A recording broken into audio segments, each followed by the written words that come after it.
pecados. Escapa por tu vida. El impacto de aquella voz fue tan grande que yo salí corriendo del templo. Por más que trataron de pararme en la puerta del templo, nadie lo lograría. Y ese mismo día también salí corriendo del convento. Ese fue el día que salí del convento. Me quité el hábito que llevaba de monja. Ahora empezaba para mí una nueva etapa. Al salir del convento fue una experiencia bastante negativa para mí. Estaba preparada en muchas áreas de la vida, para muchas cosas, pero no sabía defenderme. El estar enclaustrada estaba en un círculo vicioso. Al salir a la calle me di cuenta que todo era diferente, que el pecado allí en la calle no estaba tapado ni con tierra encima como en el convento. Me fue difícil después de 12 años quitarme el hábito de monja, pero era necesario hacerlo. Fui a casa de mis padres. Viví una experiencia bastante difícil. Al poco tiempo tuve que salir de mi hogar. No aceptaron la decisión que había tomado al dejar el convento. Consideraron que había traicionado a una familia donde había más de 22 religiosos. Quiero decir que en mi familia hay más de 22 religiosos entre sacerdotes y monjas.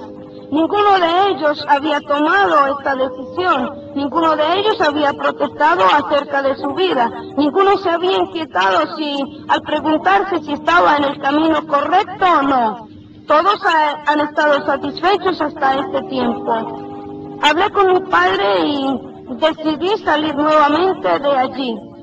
Continué la búsqueda, me di cuenta que ya no había las comodidades y el ambiente del convento. Tampoco había llegado a una experiencia personal con Jesucristo. Yo sabía dónde encontrar la verdad, pero me atemorizaba el hecho de que tendría que ir a una iglesia evangélica. Me habían enseñado que los evangélicos eran herejes y por lo tanto tenía temor de llegar a una iglesia evangélica. Decidí buscar un trabajo y una semana después de estar en el empleo, llegó a este lugar una de mis compañeras, una monja acompañada de un detective del F2.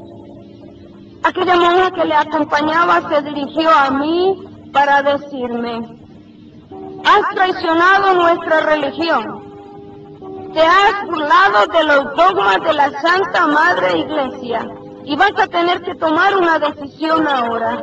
Has estudiado también en la congregación de siervas de la Madre de Dios.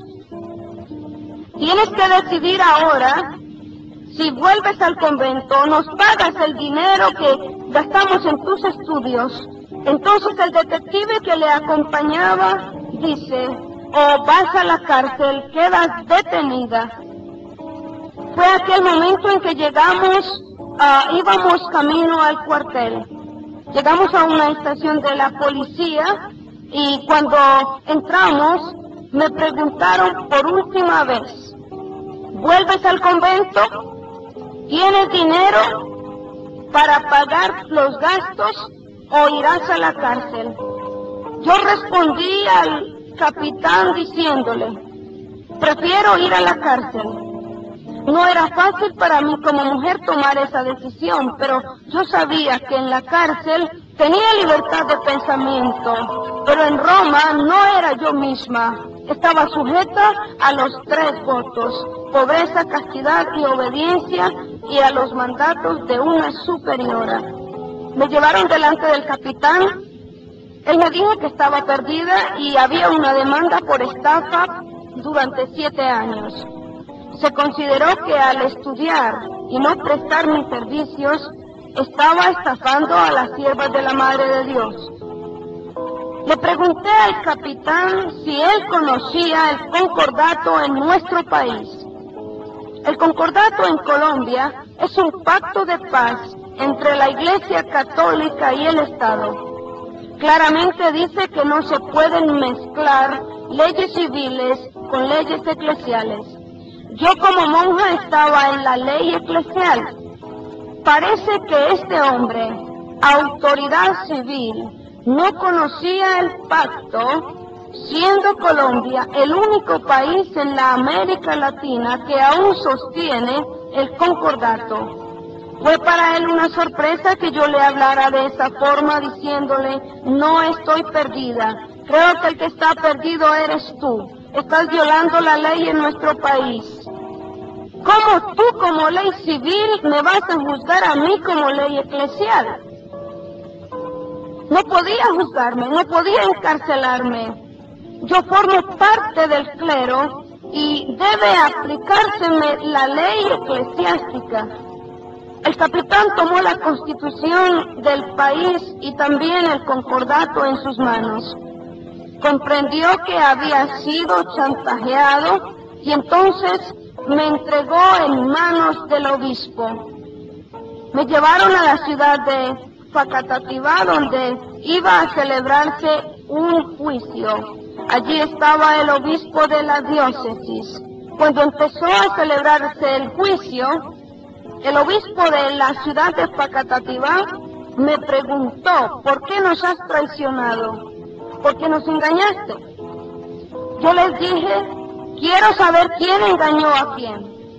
Yo llegué al convento de Siervas de la Madre de Dios siendo una niña y con una pregunta muy importante, quizá para ustedes será muy infantil.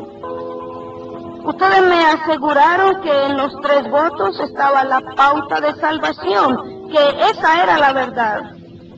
Y he analizado a lo largo de mi vida religiosa el voto de pobreza, castidad y obediencia. El voto de pobreza significa en desprenderse y no tener en nuestras manos dinero, no manejar dinero. El voto de obediencia es obedecer en todo a la superiora general. Y el voto de castidad es permanecer célibes. No puede existir el voto de castidad sin el don de continencia. Estaba a punto de ser condenada yo en aquel juicio, pero mi abogado, defensor, extrajo de la Constitución colombiana cuando dice que ningún menor de edad puede tomar una determinación para toda su vida.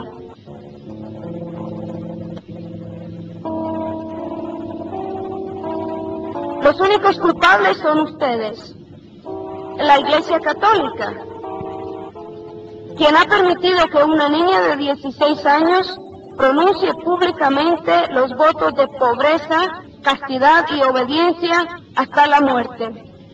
Esta decisión no debe tomarse en consideración ante la ley y la Constitución.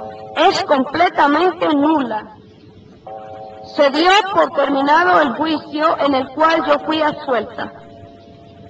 A través de los siglos, la Iglesia de Roma ha enseñado por medio de la Santa Inquisición y por medio del clero en general que las torturas, asesinatos y aún el encierro en clínicas para enfermos mentales son métodos correctos y razonables para acabar con herejes.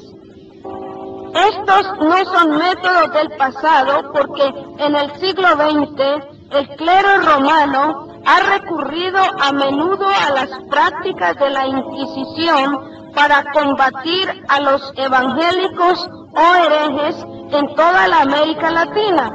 Aunque saliese absuelta del juicio, no me dieron oportunidad aquel día a hablar con nadie. Me llevaron directamente a una clínica de reposo ubicada en la ciudad de Bogotá. Llegué a este lugar no porque estaba enferma de la mente, simplemente fue una forma que ellos tomaron para mantenerme alejada. Al llegar a este lugar me di cuenta cuál era el propósito, vi lo que había sucedido, en especial con una de mis compañeras. Aquella mujer en una ocasión discutía acerca de la infalibilidad con mi superiora. Desde ese momento ella desapareció de la clausura.